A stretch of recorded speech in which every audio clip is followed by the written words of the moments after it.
Oromoon Itoophiyaa keessatti bakka isaaf malu waan argate natti hin fakkaatu jedhan Piroofeesar Baqqalaa Guutamaa. Magaalaa Finfinnee keessatti namoota hayyama seera alaatiin qoricha seeraan alaa gurguraa turan to'atamuu poolisii magaalaa Finfinnee beeksise.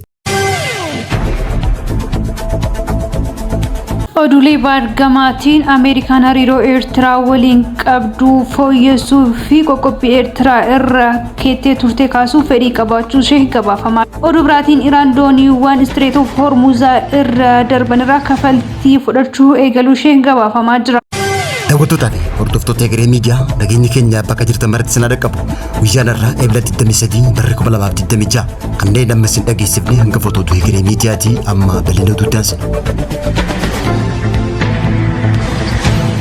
Oromoon Itoophiyaa keessatti bakka isaaf malu waan argate natti hin fakkaatu jedhan Piroofeesar Baqqalaa Guutamaa. Yaa'ii waldaa qorannoo Oromoo lammaffaan gaggeeffamee kan jiru yoo ta'u waldaan qorannoo Oromoo giddugala qorannoo aadaa Looreet Tsaggaayee Gabramadiin Yuunivarsiitii Amboo waliin ta'uun kan qophaa'e konferansii qorannoo idila addunyaa lammaffaa Itoophiyaa hoteela Iskaaylaayititti gaggeeffamee jira. Waldaan qorannoo Oromoo bara 2022tti qorannoo gama adda addaatiin dhimmoota Oromoo wal qabatu irratti geggeessuuf kan hundaa'e yoo ta'u haaluma kana waggoota arfan darban keessatti qorannoowwan roga aadaa Oromoo seenaa falaasama diinagdee afaanii fi dameewwan biroo irratti qorannoolee garaagaraa geggeessaa ture jira. Waldaan kun kan hundeeffame dhaabbilee biroo dameewwan tokkotti bobba'anii waldaa qorannoo Oromoo fi kanneen dhaabbilee barnoota olaanoo adda addaa yuunivarsiitiilee dhuunfaa fi mootummaa keessatti hundeeffaman waliin dorgommiiwwan garaagaraa taasisuun seenaa hawaasa Oromoo hanqinoota irraa walaba taasisuun qorateetiin dhugoomsuu fi mirkaneessuuf barreessee dhalootaaf dabarsuuf kan hojjetaa jiru. Hojii qorannoo gaggeeffame kana irrattis uummanni Oromoo bal'ina lafaa fi bal'ina uummata guddaa qabaachuun saba guddaa Itoophiyaa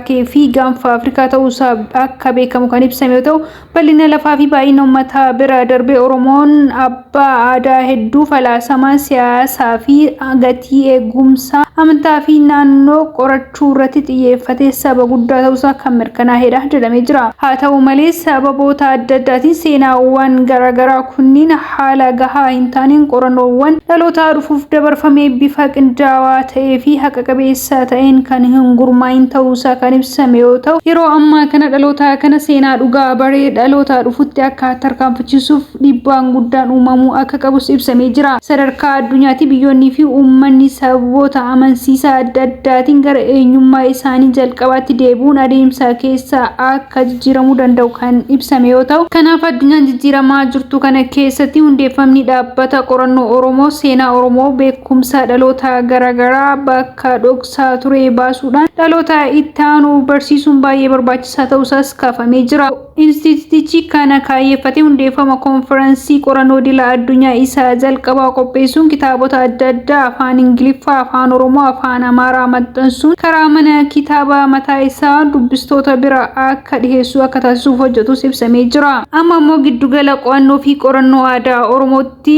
Looreet Tsaggaayee Gabramadiin Yuunivarsiitii Amboo waliin ta'uun mata duree hundee keenya kabajuun egeree keenya bocuu seenaa beekumsa aadaa fi Oromoo darbee kan ammaa fi kan egeree jedhuun konferansii qorannoo idila addunyaa lammaffaa qopheessanii jiru. Giddugalli qorannoo fi qo'annoo aadaa Looreet Tsaggaayee Gabramadiin Yuunivarsiitii Amboo qo'annoo aadaa duudhaa hawaasa ogbarruu aartii irratti gaggeeffamu bifa tiyaatiraatiin uummataaf kan dhiyaatee jiru yoo ta'u sirna kanarratti Oromoon Itoophiyaa keessatti bakka isaaf malu argataa akka hin turree fi kana boodas dabiinsi seenaa Oromoo irratti raawwatamaa ture akka sirraa'uu fi dhaloonni seenaa egeree isaa beekee akka qabatee kunuunsee dhaloota dhufuuf dabarsuuf akka hojjetamuu qabu ibsameeti jira. Konferansiin qorannoo idila addunyaa lammataa Itoophiyaa hoteela Iskaaylaayititti gaggeeffamee jiru kanarratti waraqaawwan qorannoo filatamuudhaan dhimmoota Oromoo 25 irratti kan dhiyaate yoo ta'u barreeffamni qorannoo kun odeeffannoo beekumsa haaraa fi faayidaa guddaa akka maddisiisu abdii qabas jedhameeti jira.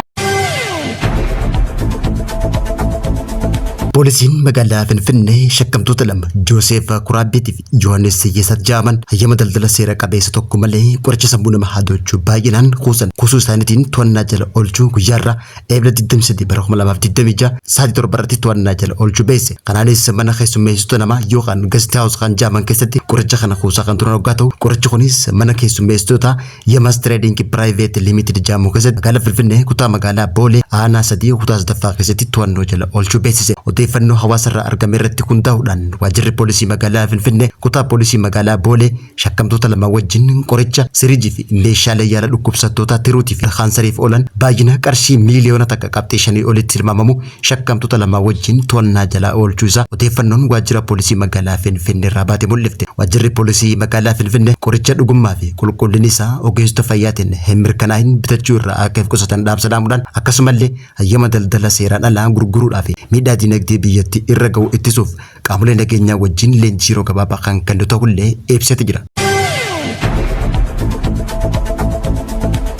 Oduulee baargamaatiin Ameerikaan hariiroo Eertiraa waliin qabdu fooyyessuu fi qoqqobbii Eertiraa irraa keettee turte kaasuu fedhii qabaachuu ishee gabaafama. Oduu biraatiin Iraan dooniiwwan Strait of Hormuz irra darban irraa kafaltii fudhachuu eegaluu ishee gabaafamaa jira. Bulchiinsi pirezidaantii Ameerikaa Doonaald Tiraamp hariiroo Ameerikaa Eertiraa waliin qabdu fooyyessuu mala yaada jedhu jiraachuu isaa gabaafamaa jira. Dhimma Afrikaa irratti gorsaa olaanaa pirezidaantii Ameerikaa kan Mas'uud Baawulos bulchiinsi Tiraamp adeemsa qoqqobbii murtee Eertiraa irratti kaa'ame kaasuuf fedhii akka qabu dippiloomaatota biyyoota alaatti himaa jiraachuu isaanii Wall Street Journal gabaasee jira. Qondaaltonni biroo ammoo Ameerikaan hariiroo Eertiraa waliin qabdu fooyyessuu fi qoqqobbii kaasuuf karoora qabdu gamaa jirti jedhanii gabaasaa kan jiran yoo ta'u, Eertiraan bulchiinsa Tiraamp jalatti Ameerikaa waliin hariiroo qabdu fooyyessuuf fedhii guddaa qaba irra deddeebiin agarsiisaa jirti. Oduu biyya alaa biraatiin Iraan yeroo jalqabaaf dooniiwwan Strait of Hormuz irra darban irraa kafaltii fudhachuu eegalaa jirti jedhamaa jira. Kafaltii jalqabaa dooniiwwan kanarraa sassaabbii